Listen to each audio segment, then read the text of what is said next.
Welcome to the name game. Workout number 91 is Fitty.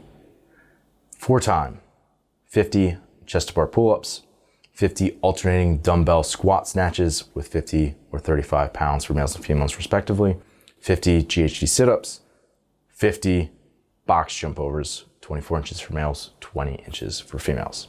Let's get into standards. For the chest to bar pull-up, you have to start from a dead hang, and some part of what we're defining as your chest has to touch the bar. So clavicles down to floating ribs, bottom of your sternum is what's considered to be your chest. So if any part of that touches, that's okay. Count it as a good rep. Next is the dumbbell squat snatch. Both heads of the dumbbell have to start touching the ground.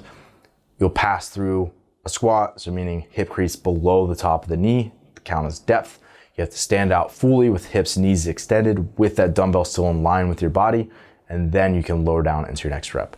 Again, these do have to be alternating reps. Next is the 50 GHD sit-ups. 40 or 37 inches from the top of the pad to the floor. And again, you have to start each rep touching the foot pad, down to the floor, back up to the foot pad in order for it to count as a rep. Lastly is the box jump over. You do have to jump up onto the box, but from then on, it's your choice in terms of you can stay low across the box if you wish. There's no requirement to stand tall. And again, you may step off or jump off the other side of the box. The only real requirement is that you jump and that both soles of your feet are touching the box on the top of the box before you move on. Let's bring in Coach Chris and we'll talk about strategy. So first impressions is that when we were looking at it, it was tough to determine like which movement in the workout was going to be kind of the separator or a log jam or determining factor, because there's not really, in my opinion, a movement in this workout where it's like, if you're good at X, you probably won't be good at Y, right? Like, because you could be super good at chest to bar pull-ups, but maybe your mobility stinks. And so like dumbbell squat snatches are a real fight for you, right? Or, you know, maybe you are not so good at chest to bars, but that doesn't necessarily mean I'll counterbalance that by being good at, you know, the squat snatchers or the GHDs or the box jump overs, right? Like, you can lose time on any of the movements. Right. Exactly. And so, you know, I think this is stating the obvious, but making sure you look at each movement and saying, okay, in the grand scheme of things globally, like how would I need to break this up? Yeah. I think when people see chippers, oftentimes, and I've done this for myself, it's like I look at it and I'm like, oh, 50 GHDs, that should be unbroken. 50 box jump overs, yeah, like that'll be tough, but you can maybe like 2-set that, and you don't put it into the big perspective of the entire workout. And it's like, oh, like, okay, at that point where I've done that many contractions up at this point, I've done a squatting movement and then I've done GHDs and I've already had a heart rate spike of the chest to bar. It's like, oh, at that point, the box jump overs in that context is way harder. So it's easy to kind of take each one out of context and not think about it as an entire workout when it's a chipper. Right. Especially because you're going to hit contractions that are not necessarily similar contractions. I think this workout is well designed to give you like, okay, it has upper body pull, it has a squat, it has a core flexion, and then kind of like a hinging movement. Right.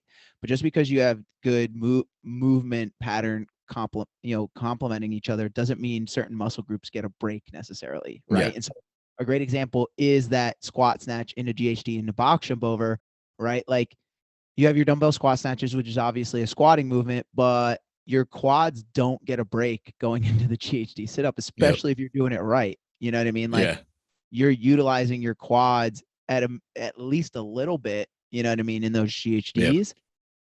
And then in the box jump overs, if you're doing them efficiently, you're kind of maintaining a low squat at the top of the box. Yeah, you're basically pulling up your knees up to your chest every single jump, which it's like the same movement as like the GHD. So. Yeah, so your lower abs and your quads will probably be pretty shot by that point. Yeah, for sure. And it just like takes away your normal comfortable rhythm of like something like a box jump over. Like doing any movement that like you're pretty comfortable with, like with a pump in that muscle group, just makes it like so much harder. way harder. Cool.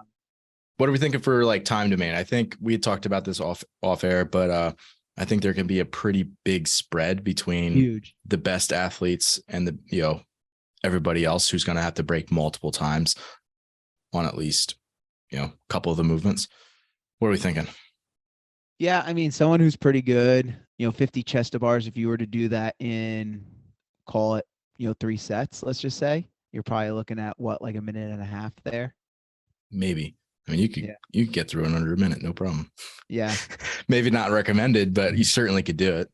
Right. Then you got the dumbbell squat snatches. I think if you have relatively good mobility, I mean, even if you don't, right, and you're kind of fighting on those reps, I would use that movement as like a very rhythmic movement, right? Like I'm not sprinting through those. That Like, and the GHD, frankly. yes. They're both ones where you can kind of slow them down a little bit and they get easier and you can breathe more effectively if you just slow them down a little bit, but not necessarily like breaking them. That's what we mean by like methodical. Right. And with the GHDs, especially because the movement forces you to open up your chest, right? And so you can really catch your breath there. Now, that doesn't necessarily mean your legs and your core are going to be in great shape, right? But from a pure like breathing fatigue perspective, like those are the movements where you're going to kind of quote recover, right? And so if you're doing those at a rhythmic pace, maybe 2 minutes. So 2-4, let's call it 5.5, and then 50 box jump overs is probably another 2+ minutes. I think you could probably get it in if you're really moving in under 10. I would say definitely under 10. Yep. Yeah, man. I think, 30 dumbbell snatches in a minute is like just kind of a smooth rhythmic pace, but the squat is going to add a little bit of time to that. So I think about 2 minutes to get through that is probably fair. I think, again, if you're good at chest to bars, that could take you, around a minute to get through that. Yep. And with the GHDs, again, you're looking around 30 a minute if you're unbroken. So again, maybe 90 seconds there. And then really it just comes down to how many times you're going to have to break the box jump over without, if you're rebounding those.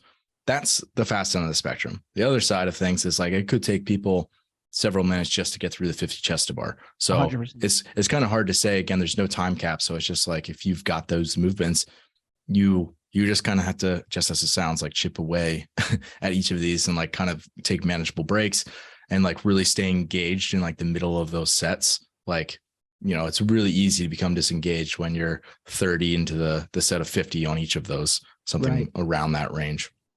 Yeah. I mean, think about it. If I'm someone who's like, okay, I can butterfly my chest to bars, right? So I'm not totally new, but my max set is 6. Yeah.